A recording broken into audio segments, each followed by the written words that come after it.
much in progress. So I think that is going to, I have to say got it, right? Yeah. So we also have a faculty in R3 who is also part of this fellowship. I Who is think it? he's going to, yeah, Sudhanshu Kumar. Do you Oh, know? yeah. Okay. Yeah. Yes. Actually, we didn't get to know each other because everything happened online. So there had been very limited conversation with the fellows also. So we know them by name, but not. And you, yeah. I also know you by name through various like in different things. And you have some work with Shomdeep as well, right? Shomdeep Chatterjee. Yeah. So Shomdeep actually told me also. So the day I got the invite, so then he asked me that, is it through Ashmita that you had been invited? I said, no, it is Niladri. So then he said that he's probably your batchmate or something from Houston, right?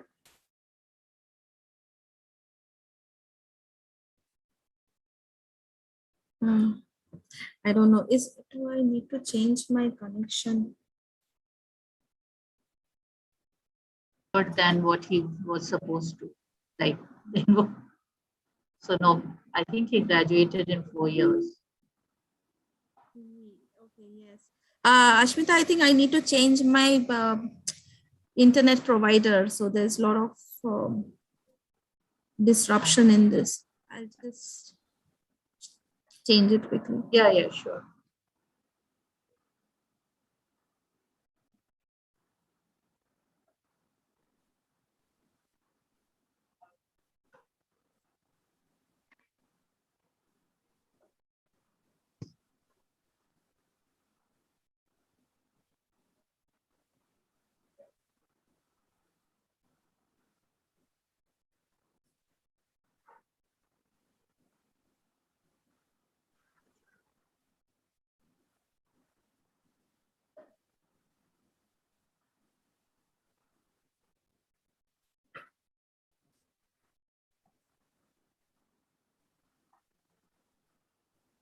Is it fine now?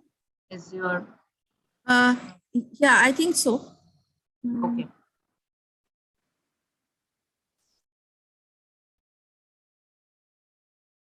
So we have the Professor Ghosh just joined us.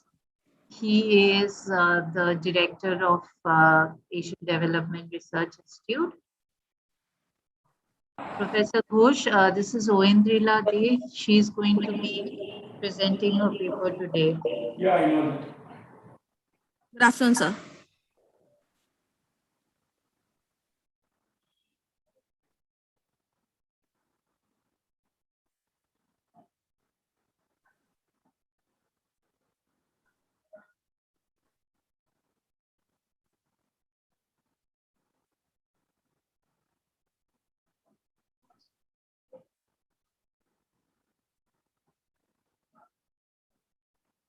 So how do you know Niladri? Do you know him? I think I got to know him. I don't know him in a know him way, so I know of him. So it's through Meghna. So that's how Okay. you know. Meghna had been my batchmate. That's nice. So we still have a minute. Let's wait for more people to just join, I think, and then we'll begin in 1 minute.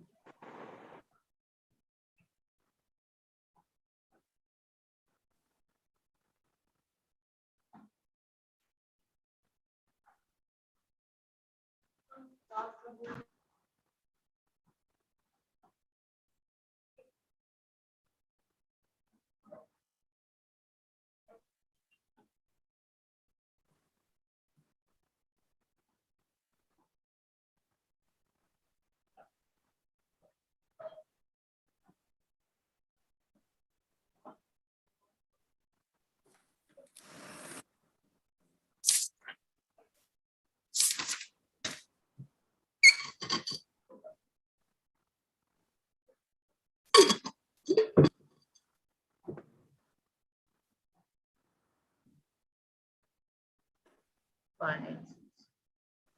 So it's 3 already. Shall we start?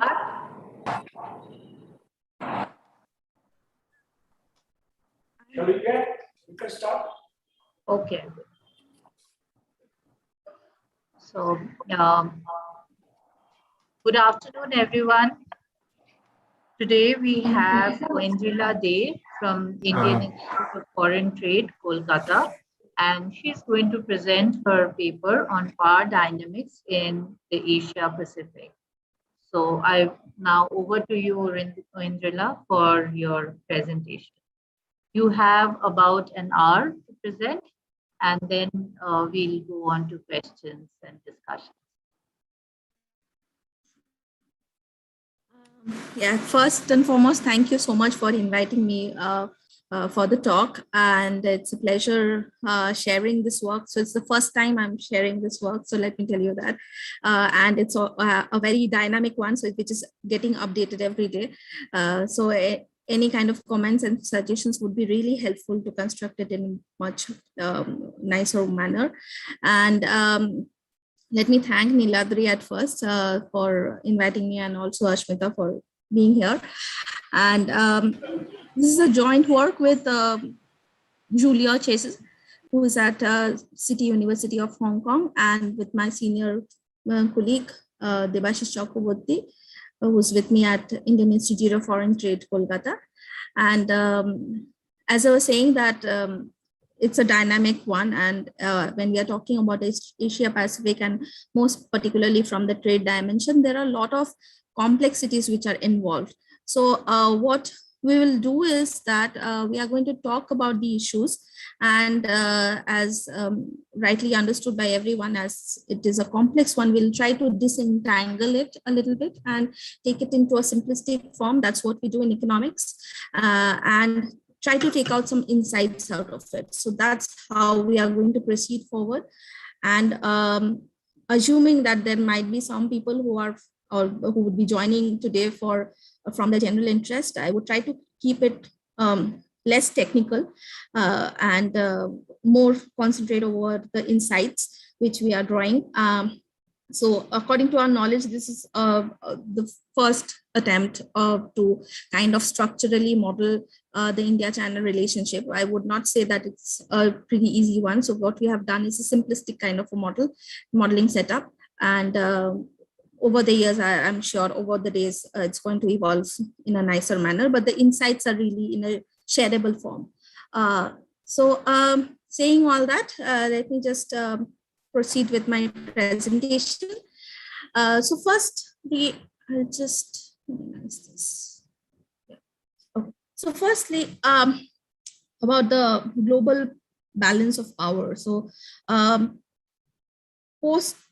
prior to this 21st century, so it had mostly been a unipolar kind of setup in the international system at the global level, majorly will run by United States.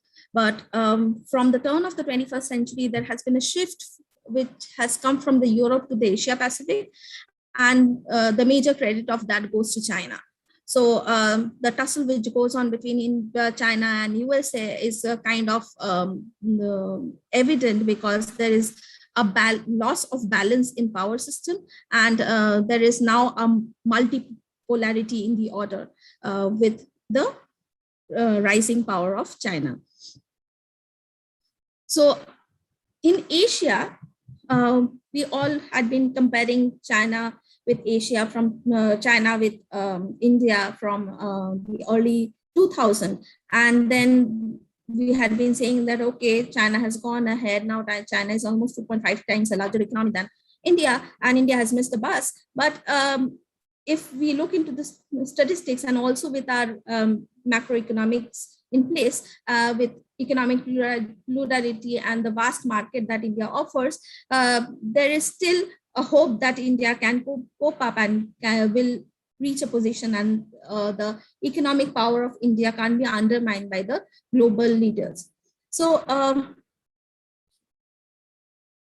here comes the dynamics between India and China, why it is relevant, and that has received too much attention over the past 2 decades, primarily because of the dynamic growth path of both the economies.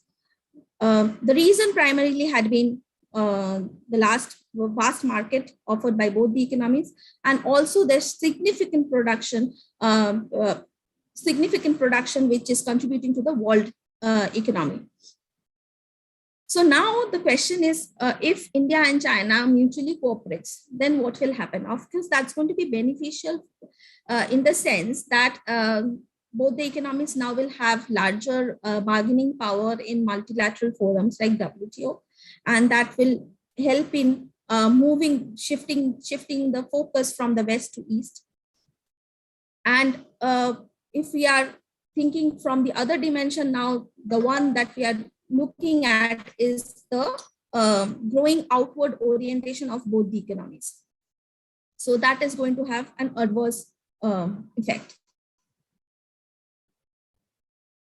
So our traditional international trade literature suggests us that whenever there is a trade liberalization, then the developing economy, the one which is the larger one, reaps the benefit more than the one which is comparatively a smaller one. And that is what is not an exception for the Sino-Indian bilateral trade.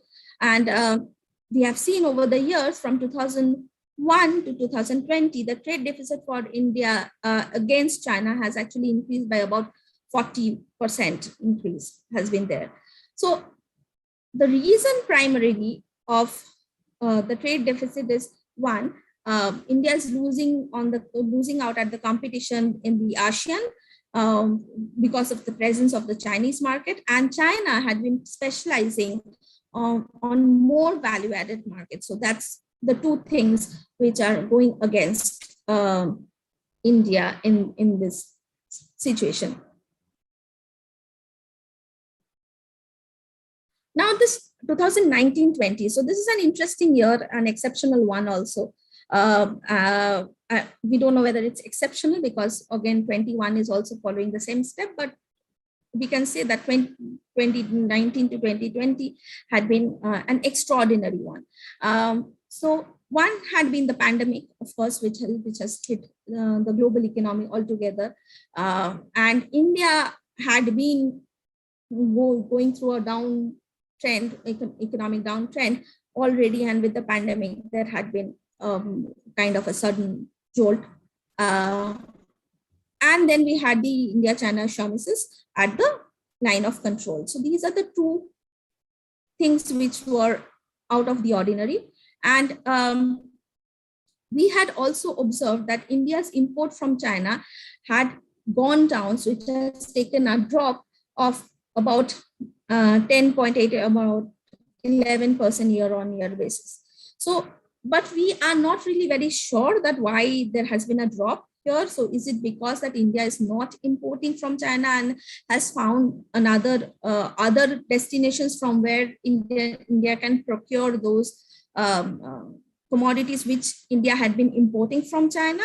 That evidence is not with us. So we do not know that whether this year is an exceptional year and that's why we see this, or this is going to be there. This is going to set up a trend and it's going to continue. That is something for which we do not have data, and we have to leave it on to time to really talk about that.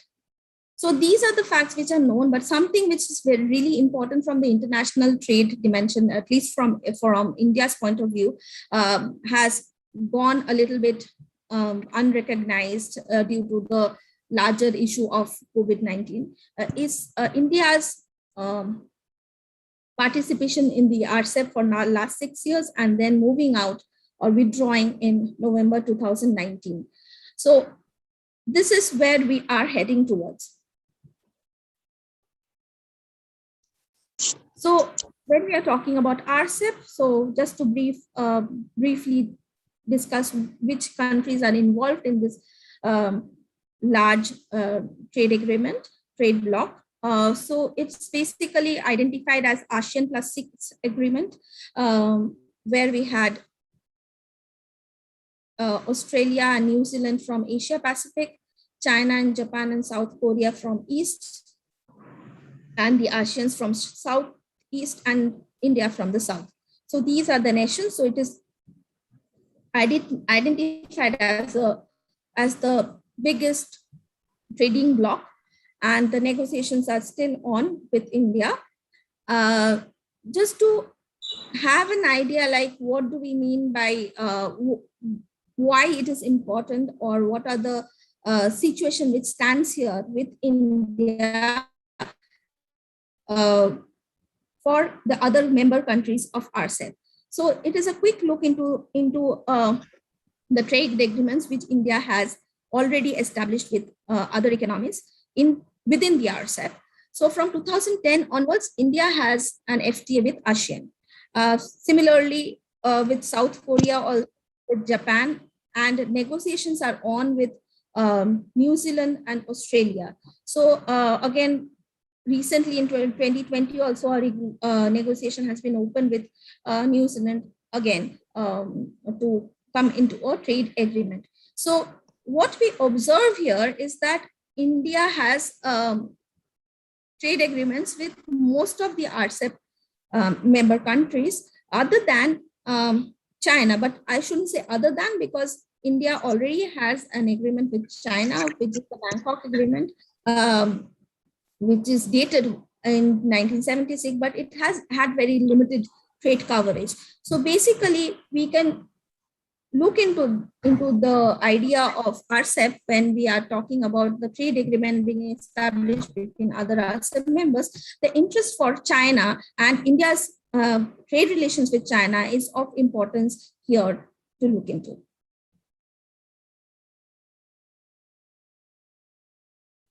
So this is what we had got as the press release from October 2019, that India is not going to hurry and it's going to take its time to sign for any FTA. And the reason was cited for economic interests and national priorities. Again, in 2020, the negotiation was open, but India chose not to join in 2020 as well, because of non-fulfillment of core concerns, which forced the country to part ways with RCEP. So what do we mean by non-fulfillment of core concerns? So we are going to get into the concerns, because that's important to identify even when we are trying to formalize this technically and take it forward.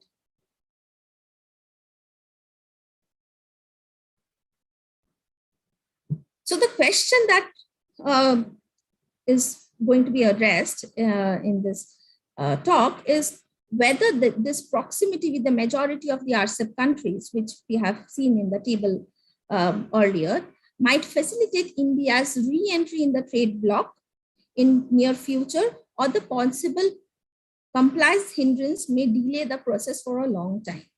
So that's the question that we are trying to address in this paper.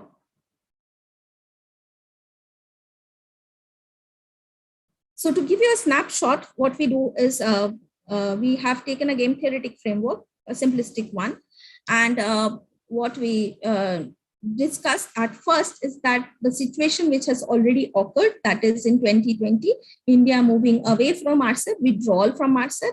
And then we try to explore that whether India will or can participate in the RCEP in future. So that's where we are heading towards.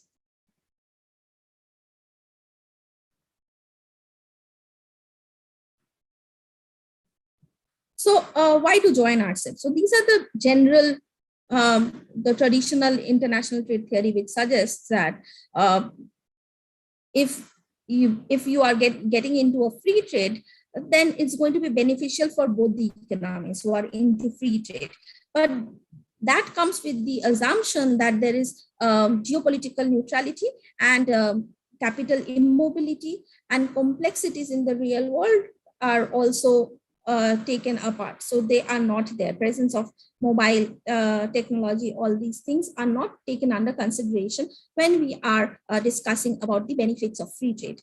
But Roderick mentions that free trade would come with some cost, and it's going to be favorable only for those economies who emerge as net exporters. So it has to be outward looking. It has to focus more externally than internally, and then free trade is going to be beneficial. So that's the concern that we are heading towards. So what is particular to RCEP?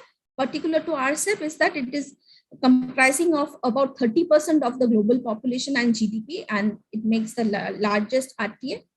So when it is the largest RTA, of course, we can expect that it's going to provide some varied degree of capital intensity, labor skill sets, barrier-free massive market, and there's going to be hassle-free procedural things, and a deeper access to market. So these are the common benefits that RCEP will provide to India. But other than that, what is the thing which is also important to address at this point about India's concern? So basically, as we had shown earlier, that India had trade agreements with major RCEP partners, bilateral trade agreements, right? So what Chinese government has been doing, so Chinese entrepreneurs had been investing in Vietnam and had been routing commodities via Vietnam and utilizing the preferential tariff route for under the India ASEAN FTA. So basically, when the commodities had been coming through that direction, so why not get into one RTA with China in place and be a part of the deeper market access and things like that? So that's the question.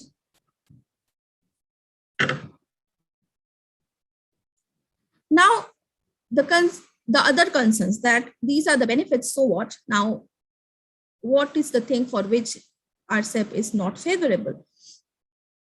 So the economic reason one is in 2015, China introduced this Make in China 2025 scheme. So Make in China 2025 scheme, so they had been providing massive tariff cuts in the bloc to support the mid and low level value-added commodities, and together, so imposing a huge competition in the global market for India. The second reason is adverse tariff reform. So India had to go through an adverse tariff reform as required from the RCEP, majorly in agriculture and in manufacturing. So in agriculture, already Australia and New Zealand have comparative advantage, and in manufacturing, China has a comparative advantage. Now, reducing the tariff in agriculture and manufacturing would mean flooding of commodities from Australia and New Zealand in terms of agriculture, and in terms of manufacturing, it's going to be from China. So this is also another concern. So India actually proposed to go for a 3-tier tariff reform. So specifically for ASEAN, a different tariff, and then for Japan and South Korea, a different level of tariff. So accordingly, they had given a 3-tier tariff reform, but that has been rejected, and RCEP advised India to come up with a single tariff rate for all the economies who are member countries of RCEP. So that's also another economic reason to ponder about. The third point is a deep merchandise tariff cut coupled with the slower progress on trade and services negotiation. So trade and service is what or where we have the comparative advantage, and there had not been much progress in trade and services negotiation in the RCEP for so long. So these are the 3 major economic reasons. Other than that, few non-economic reasons like border standoff with China, then the economic slowdown, and more so after the pandemic. And the last point is about moving the attention from Act is policy, which was launched in 2014, to a kind of tacit act-based strategy from 2019 onwards, when we see more of negotiations going on with EU and US. So we do not know basically if there had been any political shift which has gone in, for which the reason of for which the attention has moved towards West than East.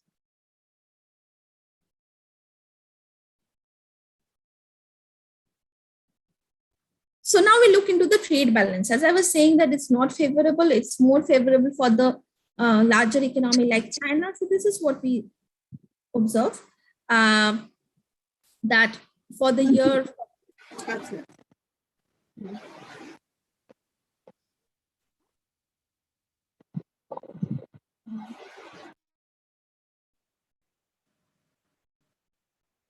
Can I continue? There's no questions, right, Ashmita? No. Yeah. Just go ahead.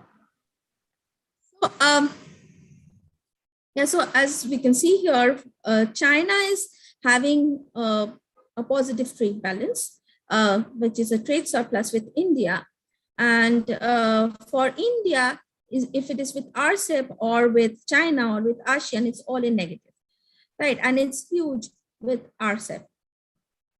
So this is also one of the reasons now when India is already accounting for a negative trade balance with the RCEP members, and majority of that is accounting from China, then India needs to be a little careful when they have to decide upon getting into an RTA with RCEP member countries. Also, if we look into the trade policy profile, so this is about the average tariff which has been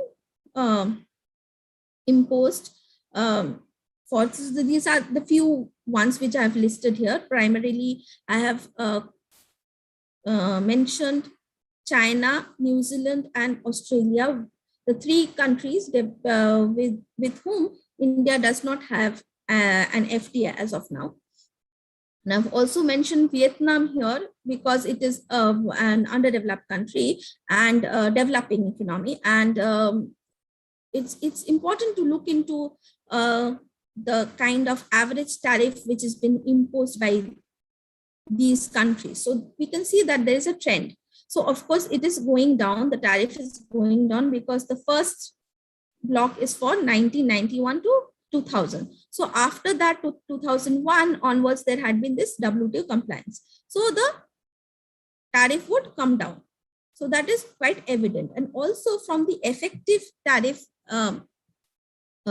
rate, effective protectionism and tariff rate, which is ideally to be imposed, we know that for raw material, it should be lower as compared to the intermediate goods, and the maximum tariff should be on the consumer goods. So that is one trend which we observe throughout here, for if it is for China or for New Zealand or for Australia, or even if it is for Vietnam. For Singapore, it's interesting because they had been believing in free trade. So there had not been any tariff imposition for Singapore throughout. So that's a kind of an exceptional one.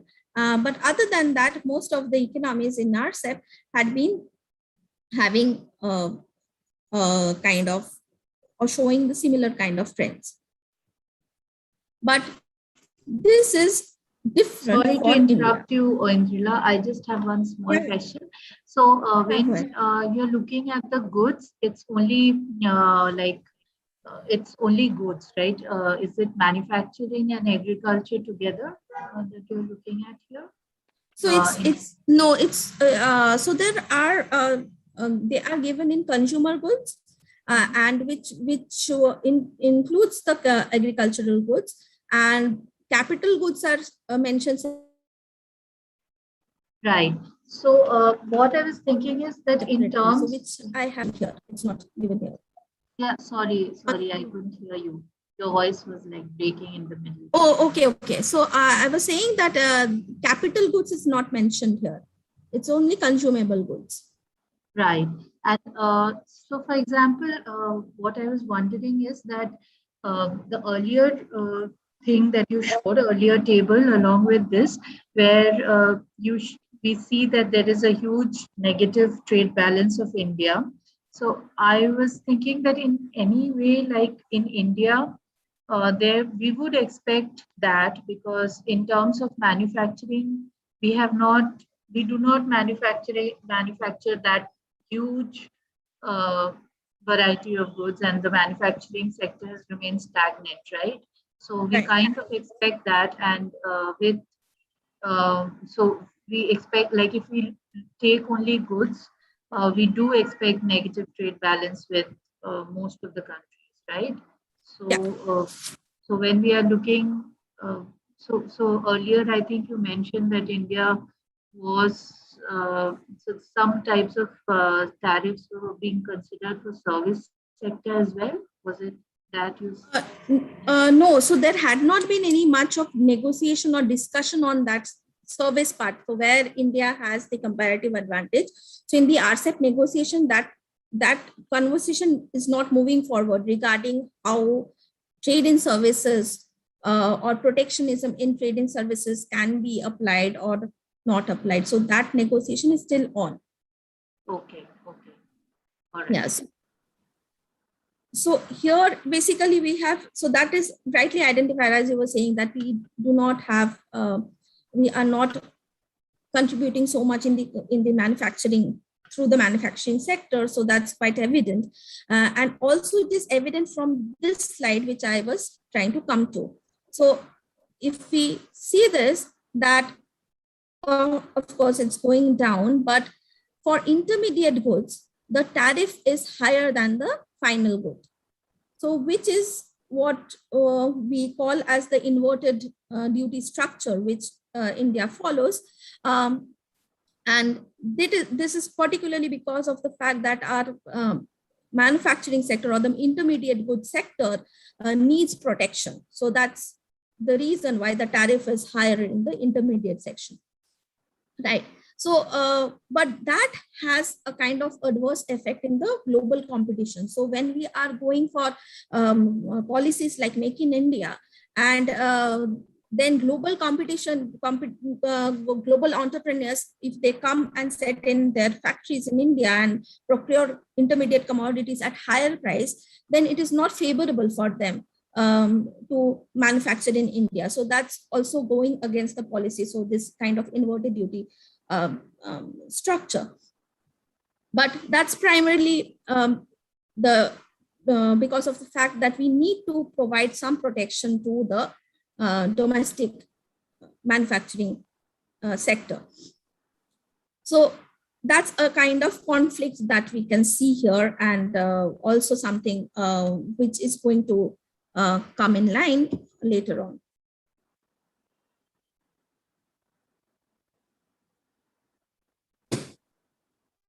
So over and over, we are coming to this fact, or we are trying to argue in such a way that India's interaction with China is really important while taking the decision of China joining RCEP. So firstly, about 46% of India's trade deficit with the RCEP partners can be explained by China's deficit only. And also India is among the top 10 trading partners with China. So these are the two reasons for which we need to look closely about the India-China relationship in terms of trade. Also, regarding use of tariff, of course, with the WTO accession principle coming in, it has been limited, but that has actually forced most of the economies to move from tariff barriers to non-tariff measures. China had been getting all this anti-dumping initiation from everywhere. So it tops the list. And India is also not far behind. And also that's a thing to worry about. So what do we mean by this non-tariff measures? So when we are talking about the non-tariff measures, it's mostly the import barriers in terms of quality control, labeling, testing, certification requirement, anti-dumping, countervailing measures, and export subsidies, right? And use of non-tariff measures are something on which there had not been much of clarity in RCEP, like how to control on that, or whether there's going to be some kind of directives which will be enforced to ensure that there is lesser or no non-tariff measures which would be taken by the partner countries. So that clarity is still not there in the RCEP, right? So if we look closely into this kind of relationship between India and China and use of non-tariff measure, whether it is a thing to worry about for India. So we see that for India's relationship with Western world, either it's for EU or for USA, there had been a strong eco effect. So for example, in 2013, Chinese government has imposed a kind of anti-dumping measure was initiated. Not a measure, anti-dumping investigation was initiated in 2013 with the WTO regarding the use of subsidy for solar plates, which had been imported in US. That was against India. In 2016, India initiated an investigation against USA regarding use of subsidies for other renewable resources like wind energy and things like that. And surprisingly, India has won that case also. So there had been this eco effect for India with USA and more with Brazil and other economies in the West, but it is something which is not very prevalent in terms of China. But that is also one of the reasons, and it is, if we look into the anti-dumping and countervailing measures usage, we would see that China is not very much keen on getting into that. So there's a very weak eco effect. So these numbers specify that now how many investigations of anti-dumping has been initiated, which is 11 for China, and there had been 10 measures out of it. So it has been successfully converted into measures. So out of the 11 initiations, 10 had been successfully converted into measures. In case of India, it is 257, and out of 257, only 190 has been converted into measures. So as you can understand that this is also a play of the power. So it depends upon what is the market structure and how much market power is there in the economy, in the market, or as we are saying about anti-dumping is a form to form kind of conflict, right? So how much is the market power of that firm, that also really dictates that whether this anti-dumping measure is going to be taken in or it's not going to be there. So that's another thing. And when we are talking about the countervailing measures, so in countervailing measures, it's difficult to prove actually that whether the subsidy which has been provided is a loss of revenue. If it is a loss of revenue, that is something which is easily identifiable. But if it is not a loss of revenue, but in terms of cash devolution, sorry, the other way around. If it is in terms of cash devolution, then it is easy to prove it that there had been some subsidy which has gone in, which is the reason why there had been this lower price and there is a lot of competition which is coming in. But if it is loss of revenue, which is like foregone revenue, then it is really difficult to actually prove it, because state-wise, city-wise, province-wise, there are layers through which this subsidy has been provided. So it's very, very difficult to track it down. And as it's a government versus government issue, so there are lesser number of initiation and as well as of conversion. So unless and until the governments are really sure that they are going to convert it, it's not meaningful to invest in initiating an investigation. So the larger point,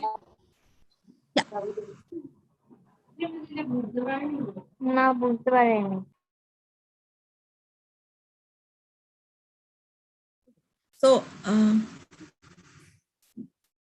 right. So the larger point that we can discuss here is basically about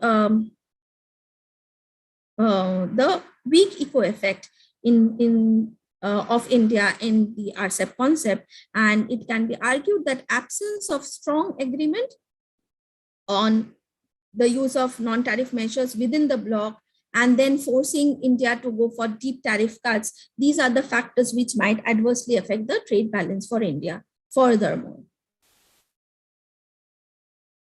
So, of course, India has walked out, but there are possibilities of re-entry. One is that the member countries are open to welcome India. Of course, they would get an access to a larger market. And then by not joining RCEP, it is not only about the economic standpoint, but also political and geopolitical importance. India might lose out some of the important global value chain network and can actually not utilize the additional benefits of being a part of the RTA. So those are the things which India might reconsider and can take it up to decide whether India wants to join RCEP or not. So that is how we are establishing the relevance of the topic, that it's not a closed deal, but whether India can or should go ahead, or if India plans to go ahead, what are the factors on which India should be concentrating on.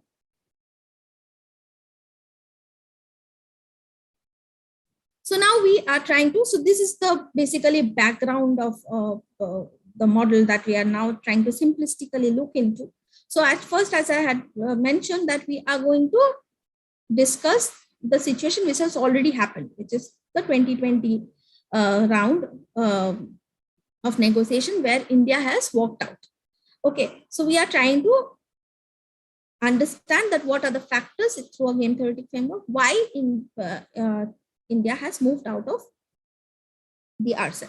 So we are considering a two-player game where it's India and the RCEP member countries, and a one-shot game, because of course there are rounds of negotiation which has happened, but when you are going there to finally decide whether to join in or to move out, it is a one-shot game, right?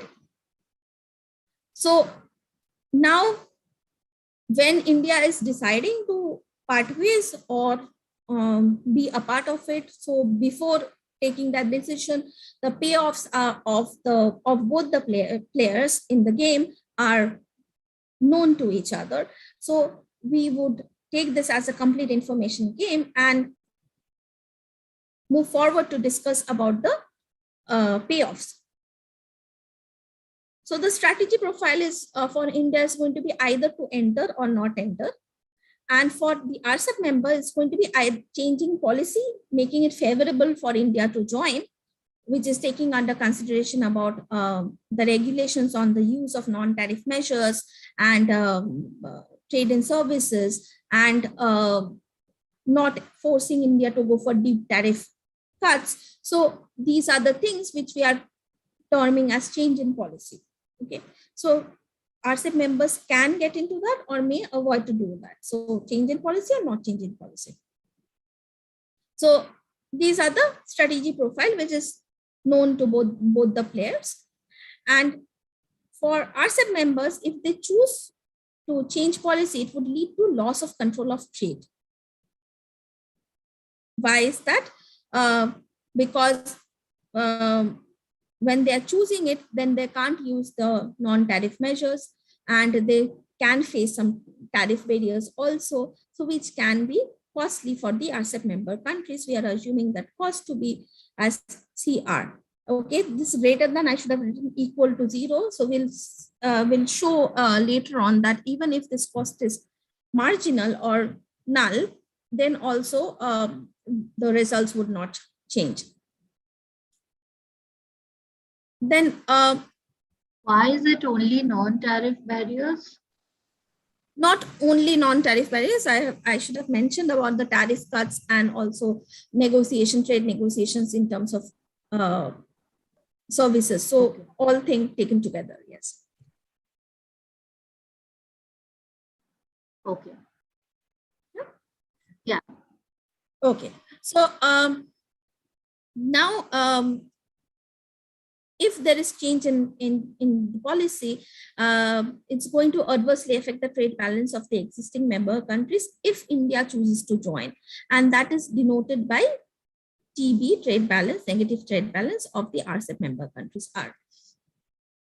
So the total loss which would be incurred by the RCEP member countries if they plan to change the policy and India chooses to enter is CR plus TRB. So this is also negative cost, and that's trade balance, right? So now by changing the policy, the revenue of the RCEP members would increase by delta pi R. Why is that? Because they are going to gain the access of the market of India. India is going to join and they are going to enjoy a favorable trading condition. So that will increase the revenue of the member countries. But in case RCEP changes the policy, but India still does not join, then it is a foregone one. So this is something which is not recoverable. So going ahead, if India is signing in, so that's the benefit that we were discussing. So it will have some power, market power, and it can actually bend or can try to negotiate to make the agreement more favorable for India later on. So it has the power, being a signatory, to actually shape up the agreement in future. So that is denoted by M. And if India signs with the change in the non-tariff barrier regulation, and RCEP helps in getting some creating job and sustaining economic growth. So this is India's benefit from joining the RCEP by delta pi I. The action of joining will also improve India's trade balance. Otherwise, there is no point for India to join. So that is something which is denoted as TBI. But we are not putting any restriction on this. It can be positive or negative. But for now, we are, the notation is TIB. When India is signing in, India will get the access to varieties. As Ashmita was saying, that there's lesser varieties in which India operates, but when we are opening it up, we'll get the access to larger global varieties in the domestic market, and that has been captured by V1. So basically, if India chooses to enter and the trade policies are also favorable for India to join, then this is the benefit that we are getting, right?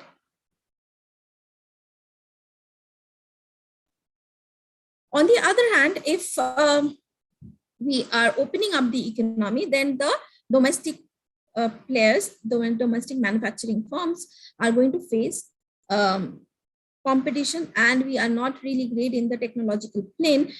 So they are going to lose out the market, and the loss of the market can be determined by minus delta I. So no, this is going to be positive. So it's just delta 1. So staying out of the deal means what? That if they are not signing in, of course, they are not going to get that market power to actually be an insider and change the agreement as per the requirement of the nation. So that's the loss. And if India does not join RCEP, it protects the SMEs from getting into the competition. So in that case, it's going to get a more than proportionate increase in the domestic demand, which is denoted by alpha delta 1, and alpha is greater than 1. So it's more than proportionate gain. But in case there is no change and India still feels like joining in or signs in, then there's going to be proportionate loss in demand, which is minus beta delta 1, and beta is the parameter which will determine the degree of loss of market demand. And a trade balance is also going to be adversely affected. So given this, what we can say, so this is how we can construct the payoffs. So for India, if RCEP changes the policy, then there is an increased revenue, increased variety, increased market power, improved trade balance, and a loss of the domestic demand because of the competition which is going to be faced by the SMEs. Right? Now, if RCEP does not change the policy, then what will happen?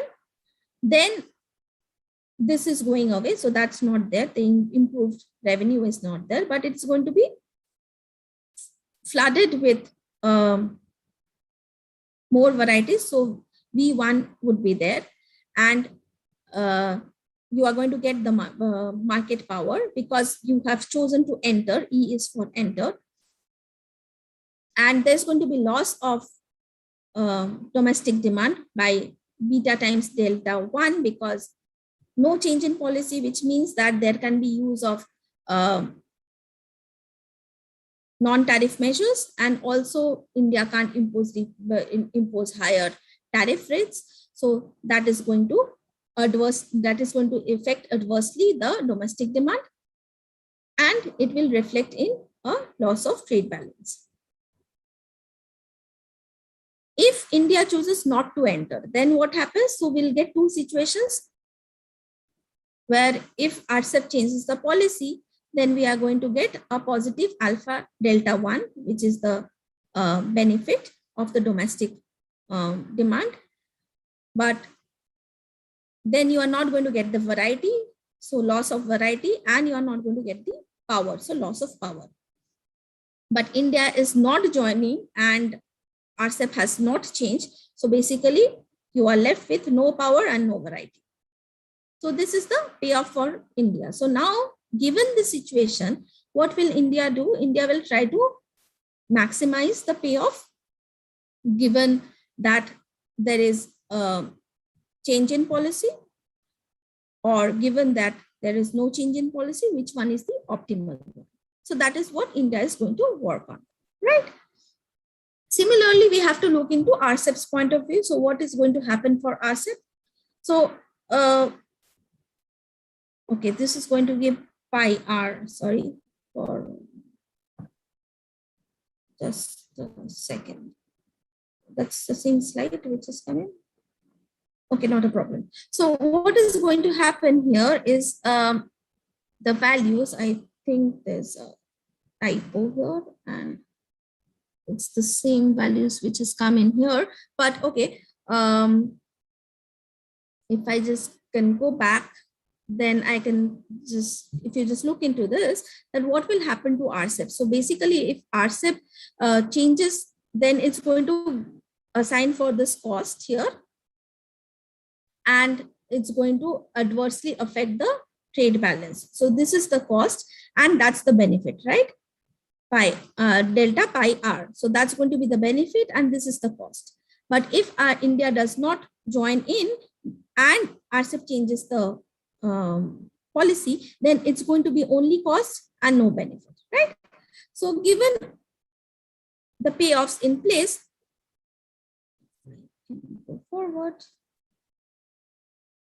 we can come up with our first proposition that India will choose not to enter RCEP if the loss in domestic demand due to signing RCEP is sufficiently high, or technically speaking, will get a pure strategy Nash equilibrium of not enter and no change in policy only when the value of beta, which is the parameter associated to the loss in domestic demand, is sufficiently high. So if beta is sufficiently high, then India is not going to enter and there's not going to be any change in policy.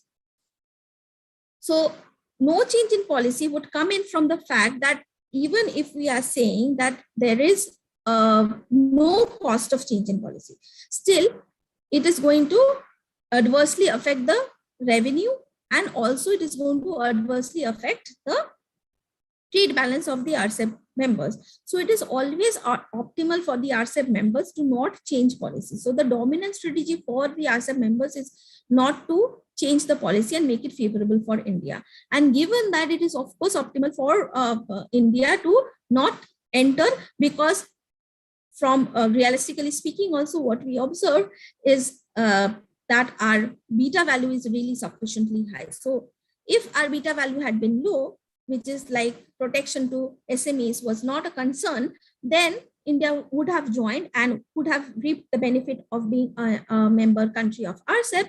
But this is the critical point which decides the Nash equilibrium. So basically in 2020, we were on this zone where beta was higher than beta star. And that's the reason where we have landed up that there had not been any favorable policy change from the RCEP member countries, and India chose to walk out.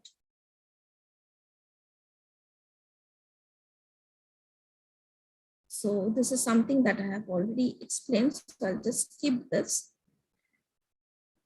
And a closer look into, I'll just go back one slide. So a closer look into the critical value here, we see that it is a function of V1, M, delta 1 and TIB. So basically with the increase in V1 or M1, the critical value for beta is going to increase, and with increase in TIB and delta B, it's going to decrease. So from here, what we can say that an exogenous increase in domestic demand or improvement in trade balance, or an exogenous decrease in market power and increase and decrease in the variety in the market can make it favorable for India to join RCEP. So which are the factors on which India needs to work in is to look into the domestic demand and the trade balance. So to improve the trade balance, India needs to export more, and decrease in the market power and decrease in varieties in the market, which means that after joining RCEP. So if there is a decrease in, I mean to say like without joining RCEP, if there is a decrease here, then it is favorable for India to join the RCEP, right?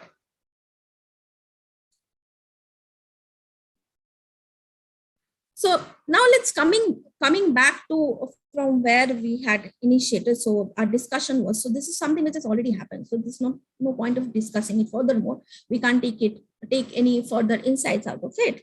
But the issue is whether India is going to join in future. So again, in 2014, India initiated Make in India initiative, and it was followed by Atmanirbhar Bharat in 2020. So basically, India is looking into this factor, which is this delta 1. My cursor is gone. Yes, this delta 1 is really important to increase and consolidate the domestic demand. This is what India is taking up seriously, and that's what we have observed through the two initiatives which has been taken up. So from 2013 onwards, the RCEP negotiation initiated, and in 2014, Make in India initiative was taken. And in 2020, after India walked out from the negotiation, Atmanirbhar Bharat was initiated, which gives us a sense of understanding that there is a need of domestic industrial consolidation and growth. The next is about the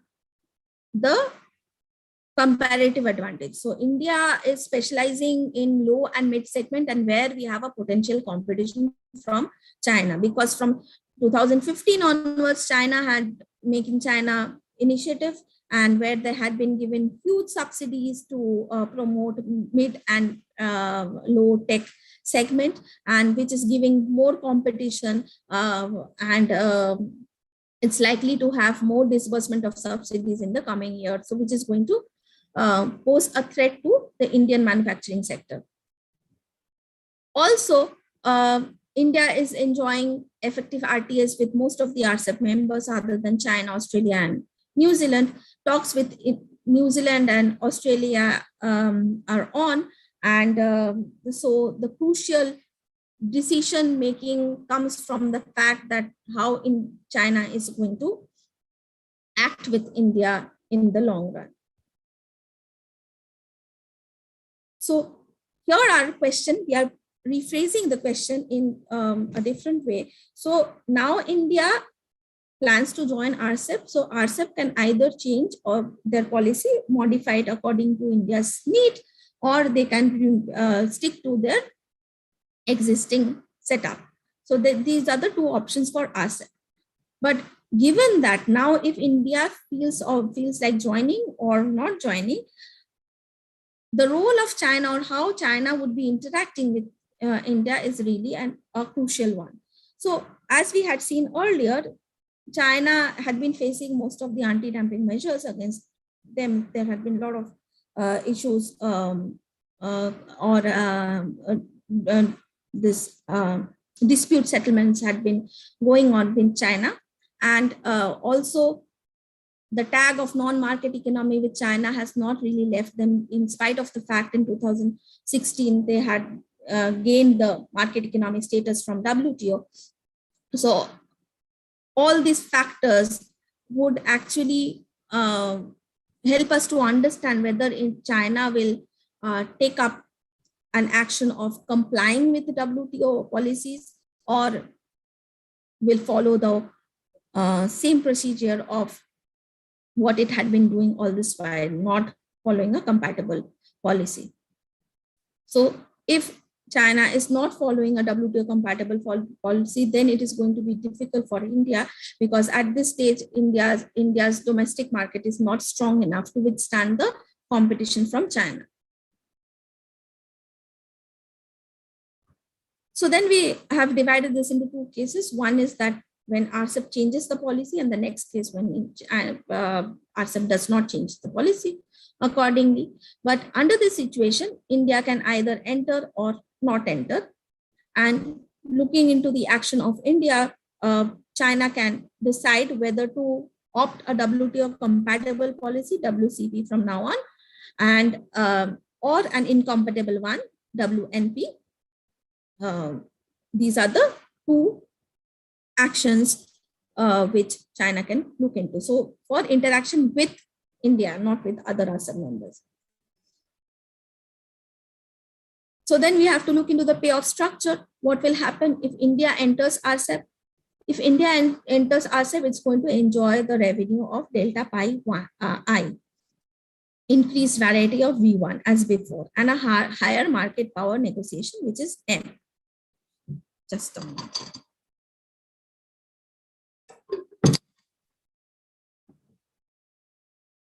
An increased or an improved trade balance of TIB, and a suffering of domestic demand, which is delta 1, which is what it had been earlier also. There's no change in that, right? But what will happen to China? So China will now have an improved trade balance because it will have an access to free market, Indian market. So there's going to be an increase in the revenue. China may now choose to either dump or use subsidies, which is like the non-tariff measures, and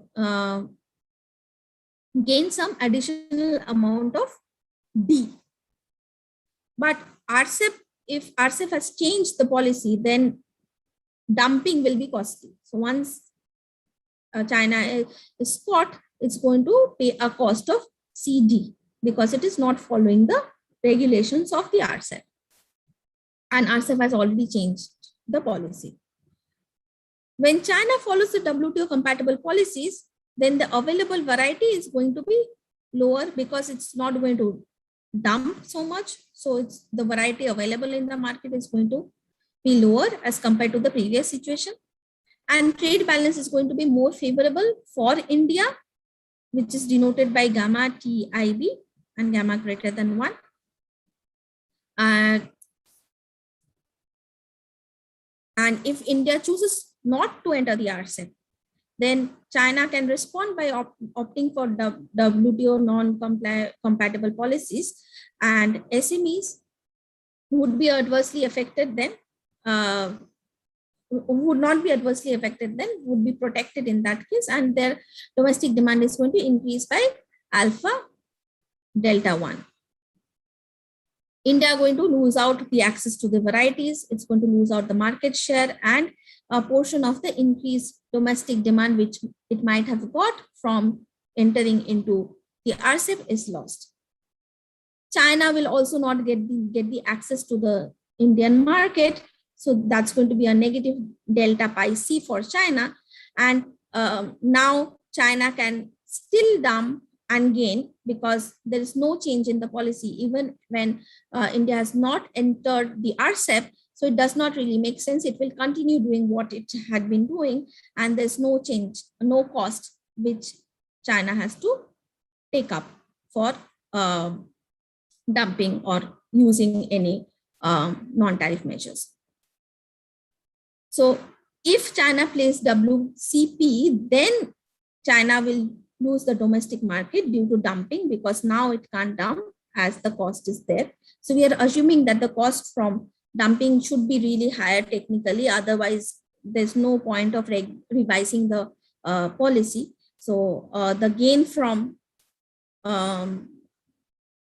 getting into or applying a non-tariff measures should be lower than the cost. So that's how structurally it should be. And the rest of the things are similar to what we had discussed earlier. So we can have the simple extensive form representation for this case, and where we have mentioned the payoffs for China and India, which comes from the discussion which we had earlier. So if there are any questions, I'll stop, else I'll just go ahead.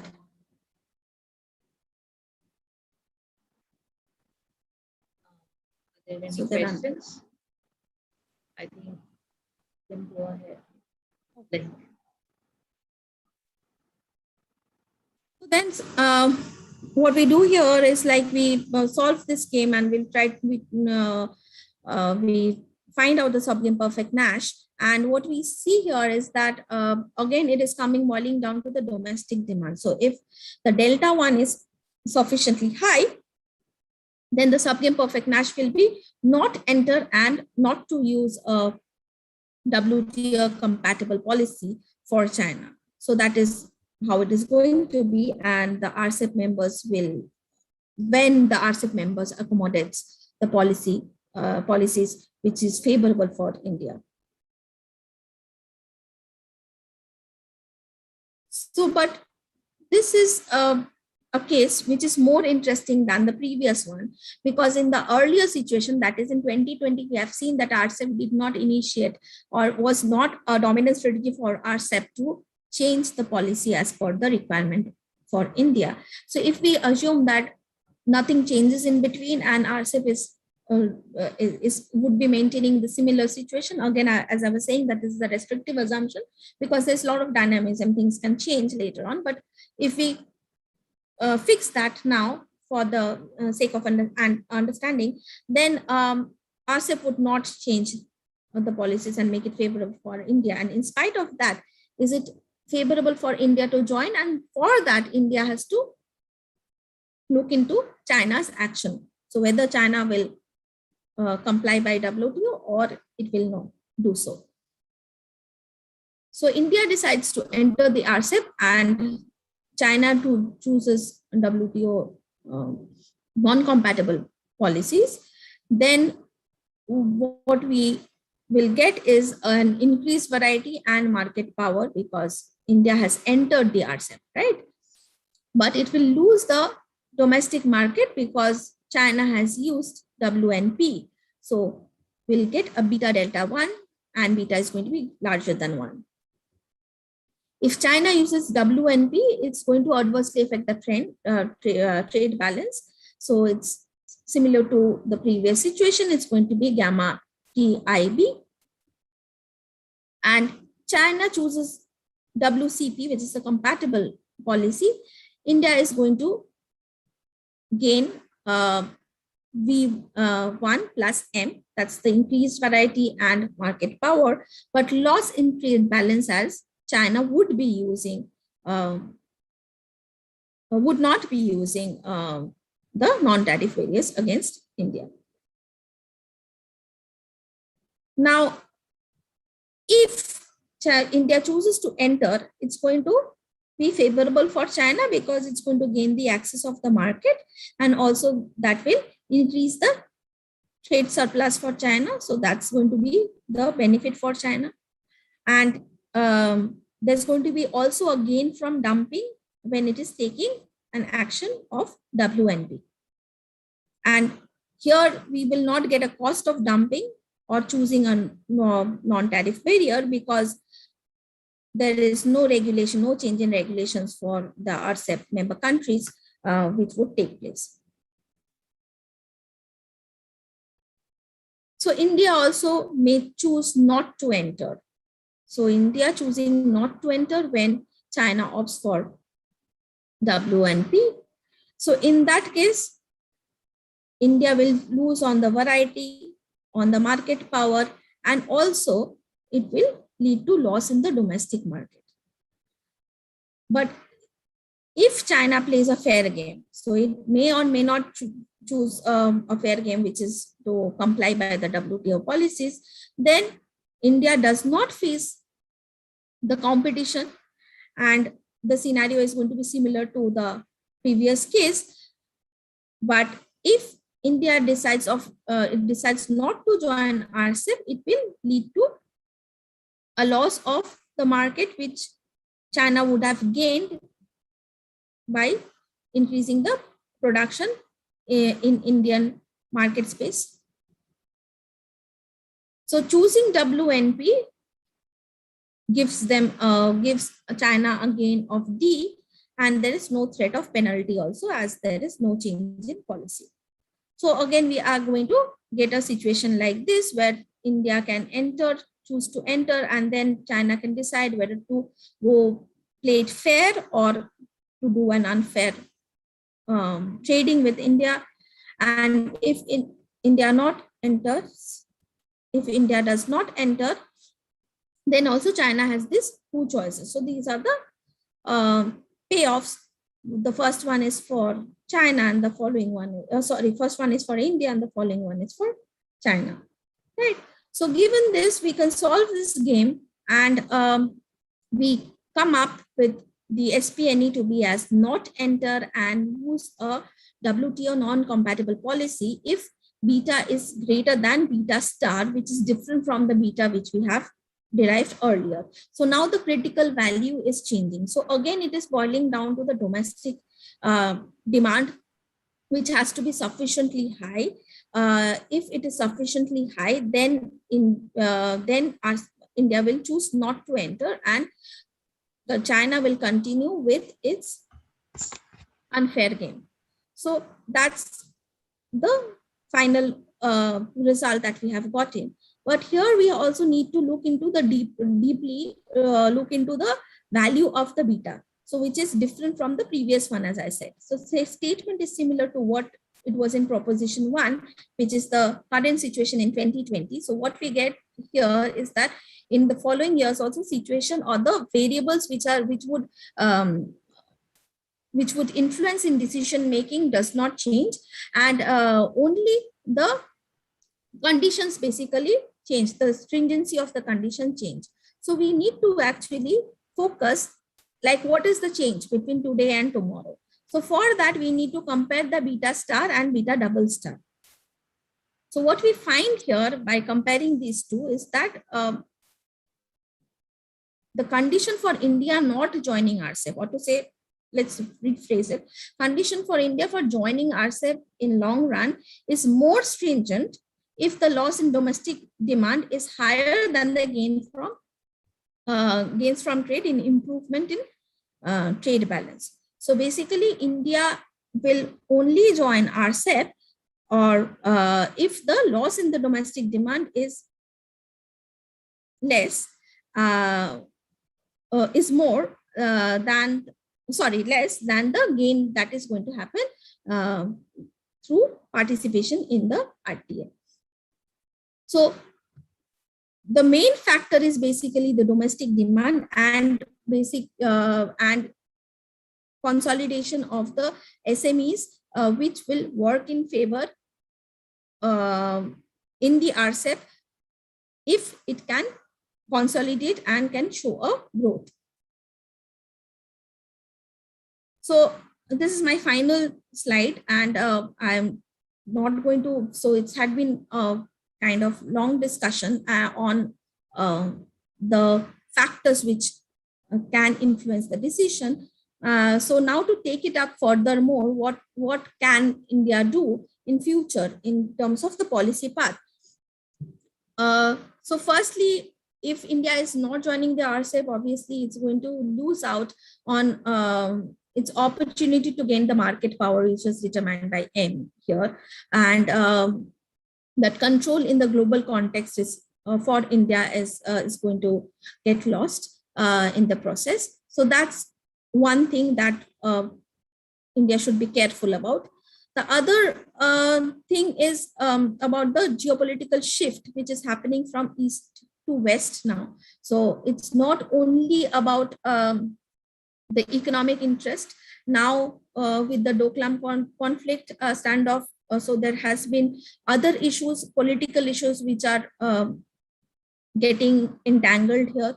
So getting help from USA in terms of defense and security would be beneficial for India if India can maintain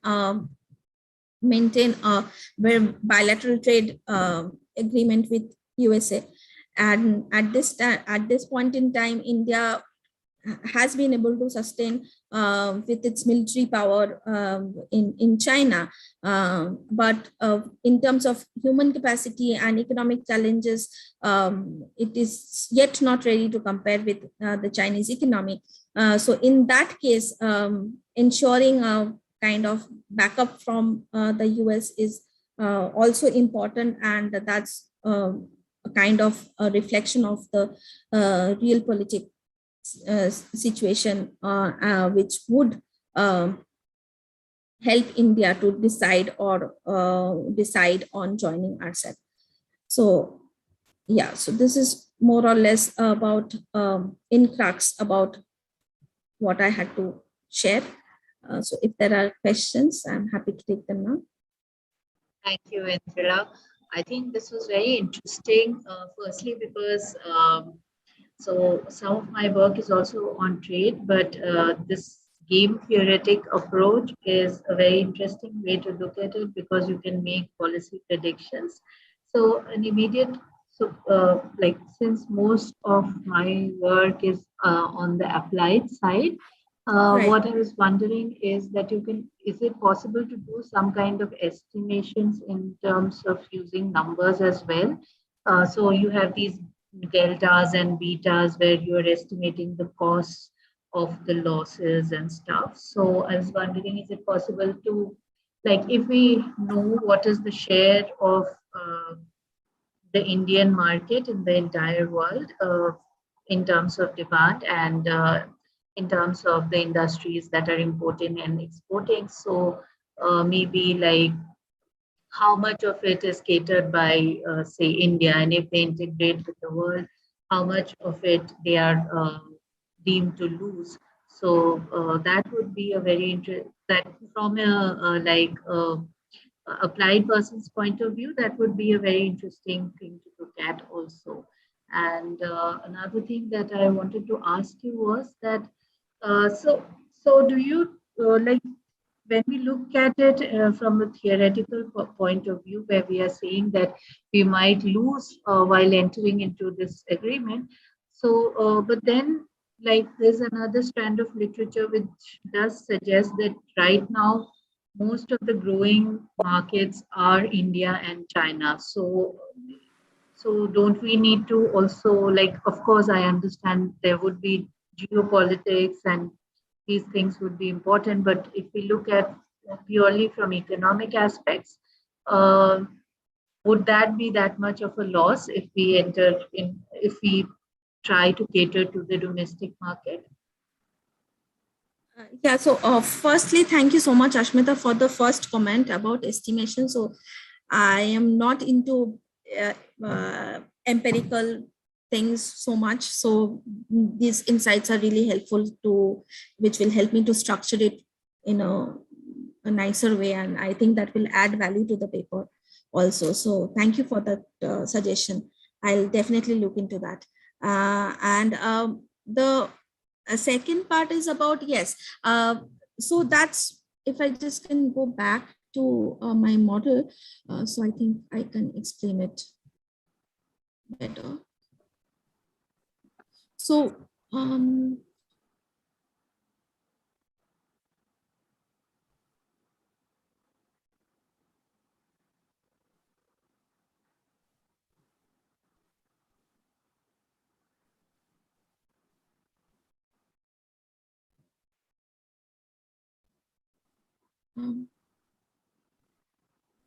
okay, I have to go back and just quickly go to that slide.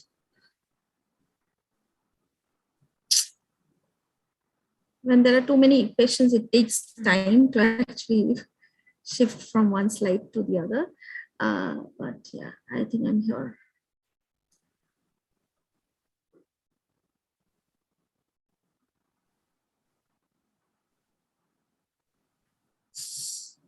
Oh, it's taking too much time. Okay, so the point that I was trying to make here, yes. So yeah, so this is a value. So as you were saying, that there's going to be a loss. So that's what has been captured by this delta I part. So yeah, so it is something where there is a bigger market. So basically you were suggesting that if it is possible that this is not a negative one, so we are gaining the market. Is that what you were suggesting, Ashmita? Yeah, what I was suggesting is that no, like if India chooses to lose, so at one point of time you did suggest that if they join this CEP, they, and yeah, I think like that. And if they do not choose to change the existing policy, then they will lose part of the Yeah, so domestic that is market. basically what has been happening. So this is what has happened, or the reason why we had also been seeing. So this did not have much of global coverage, but if you look into the Indian national news, so there had been protests coming from the domestic producers, small scale producers, about placarding for no RCEP. So there is kind of a threat which is there, in spite of the fact that there is a huge market share which is in India. But if you go to this live examples of like in Maharashtra now, it's Ganpati time, so festivities coming in. So the Ganesh idols are being manufactured in China. Yeah. So, it's kind of eating up the domestic market. Also, like 2 years back, 3 years back, there had been a Chinese government sponsored Durga Puja in Kolkata. So they are tapping into the market. It's not that it's a big market, but our players are actually losing out on the technological plane. So that's what I feel, that this is why it is, in spite of the fact that it's a huge market, there's going to be a loss for the domestic small scale manufacturing sector. Right. So what we need is technological upgradation and ability to do mass production like China. Yeah, so that's where we should be heading to. That, and also I think policies are being there, but it's just a test of time, like how successful are those policies, because for Make in India has not shown much of success as of now, and Atmanirbhar Bharat is also not really shaped up well, also because of the pandemic going on. That's also one of the reasons, and we were already on the recession zone downwards swing, so it might take time for us to recover and compete with them on the technological plane. Right. So is there anyone else that would like to ask something?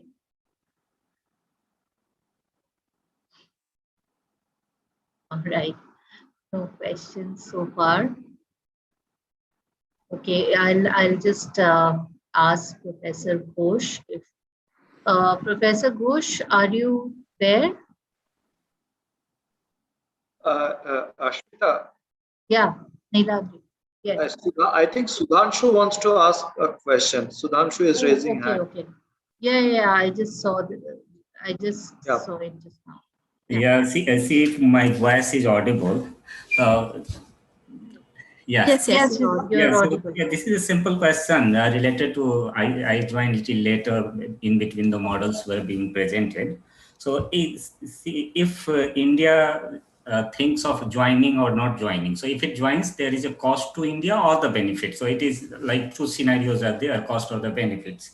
And is it possible to think about a functional form of visualize a functional form of the cost or the benefits of the different cases that are possible? Why am I asking this question is that the cost and the benefit most probably might not be linear in nature. That's right. Yes. Yeah, there is a possibility that for a certain period of time, the cost is huge and then the benefit comes over the years.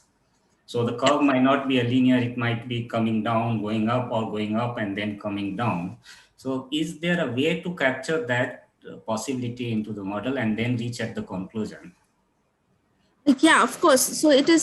So there are too many variables actually. So it is going to be. Of course, it needs a lot of complex. It's kind of a simplistic kind of way to look at or to take the insight out of the entire thing. Of course, it is very dynamic one. And getting onto a functional form also, I would not say that it is really very easy. So as you were suggesting, or I am sure you might also identify that for some variables it may be increasing and then it may fall, but there is geopolitical issues which are there. So if there is a change of power, so we have seen for over the years Russia had been there in the limelight and then that they are not there anymore. So if something like that happens, then what will happen? So basically those uncertainties can't be taken under consideration to give the functional form in that way. But yes, of course it would not be linear, and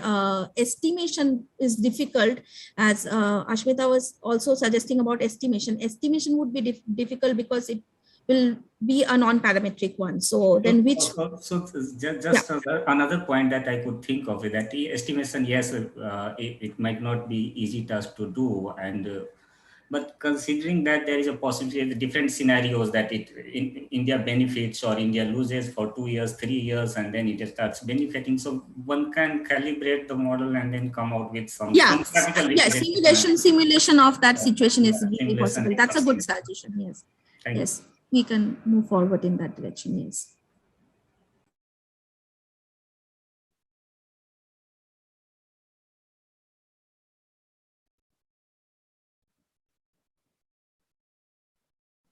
All right. So is there any other questions? Please feel free to unmute yourself and ask because I'm not able to see everyone.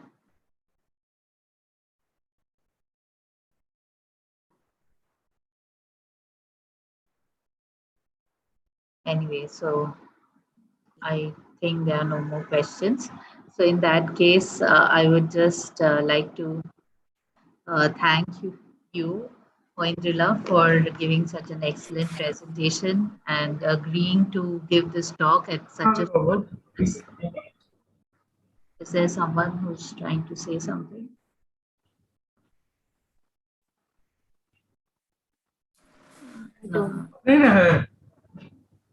Mr. Swam Prakash, do you have a question?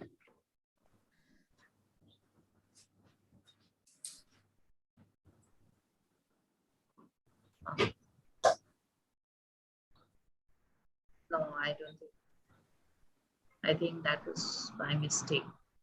So thank you, Angela, for coming and delivering this talk. I hope that you would think on the applied side of it too from here, and we'll be very happy to see you again and be in touch. Thanks a lot for coming. Sure. I hope that I might bug you with the estimation part later on.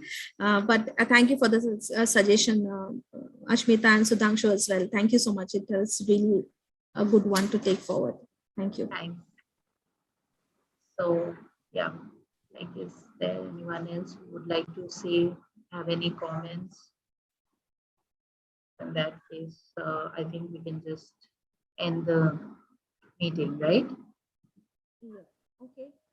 Yeah. Thank you so much. Thank you so much. It was wonderful. Thanks. It was lovely talking to you.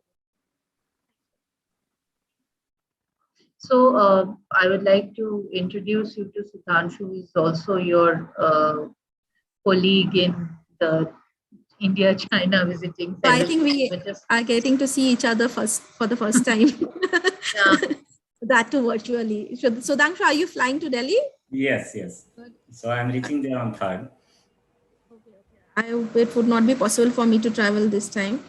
So, but we'll be in touch. Super. Okay.